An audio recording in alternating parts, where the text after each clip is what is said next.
अहमदाबाद से बोल रहा हूँ। कैसे रहता हमारा नाम है मैडम। अच्छा अच्छा। कैसे है मैडम आप। जी मैं ठीक हूँ ठीक हूँ।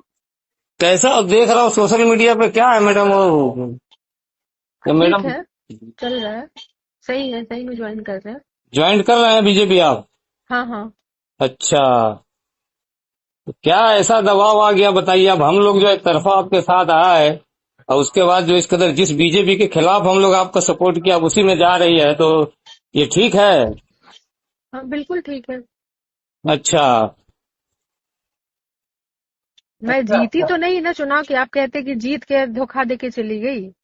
मैडम ये तो धोखा ही नहीं हुआ नहीं, ना आप हम तो लोग के नहीं साथ। नहीं, एक जी मिनट जी रुकिए। जी जी, पहले कहिए आप कहिए। पहले सुनिए, मेरी पूरी बात सुनिए। जी जी कहिए। जिस वक्त आप लोग आप लोग हमारे साथ थे, जी ठीक है। जी जी जी जब मैं अहमदाबाद में थी और वहां से जब लौट करके आई, सब जगह गई, जी जी मुझे बीजेपी से टिकट मिला लड़ने के लिए, यहाँ से परिहार से। जी जी मैंने नहीं लिया टिकट, मैंने कहा नहीं लड़ूंगी। जी मैं उन मुसलमानों के भावनाओं का अनादर नहीं कर जी सकती जी जी जो मेरे लिए उतर चुके हैं फील्ड में, जी ठीक है। बिल्कुल बिल्कुल वो अगर सही है। मैं लालची होती तो जी उस वक्त अगर मैं टिकट ले ली होती तो आज मैं बीजेपी से विधायक होती बिल्कुल। परिहार की। हाँ हाँ बिल्कुल। ठीक है।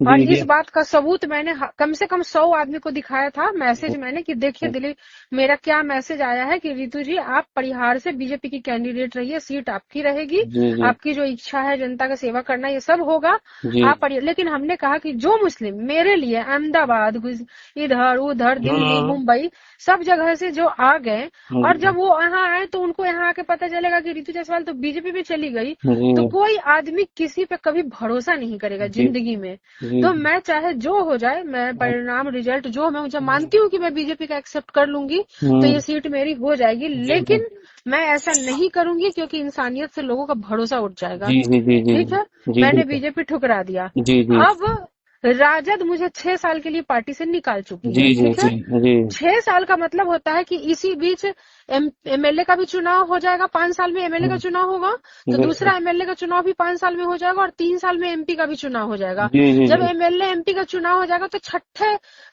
छठे साल में वो हमें पार्टी से कहीं हाँ, लेना उनका इच्छा हो, वो तो कहीं बात की मन बात है करे नहीं, वो तो तो बहुत वो बात। लेंगे। हाँ, जी तो जी। मान लीजिए वो छठे साल में भी मुझे लेते, चलिए मान लीजिए मैं आप लोगों के कारण हम्म, मैं नहीं जाती हूँ कहीं भी बीजेपी में, और जी मैं 6 साल इंतजार करती हूँ, और जी 6 साल के बाद अगर वो मुझे ले भी लेते हैं तो अगला चुनाव तो उसके 5 साल बाद आएगा ना। जी जी वो तो तो बिल्कुल। आप चाहते हैं कि मैं 10 साल इंतजार करूं तो मैं हम्म, करने के लिए तैयार हूं। नहीं लेकिन मैडम। आपको भी अपने ईमान से काम करना पड़ेगा, और जवाब अपने ईमान से देना होगा। आपको काम की जरूरत है या आपको छाप की जरूरत नहीं है। नहीं मैडम आप देखिए। छाप का त्याग, मैंने आपके त्याग से बड़ा त्याग छाप छोड़ करके राजद के टिकट को ठुकरा के किया है, लेकिन आज जब मुझे दिख रहा है कि 10 साल तक राजद में मेरा कुछ हो ही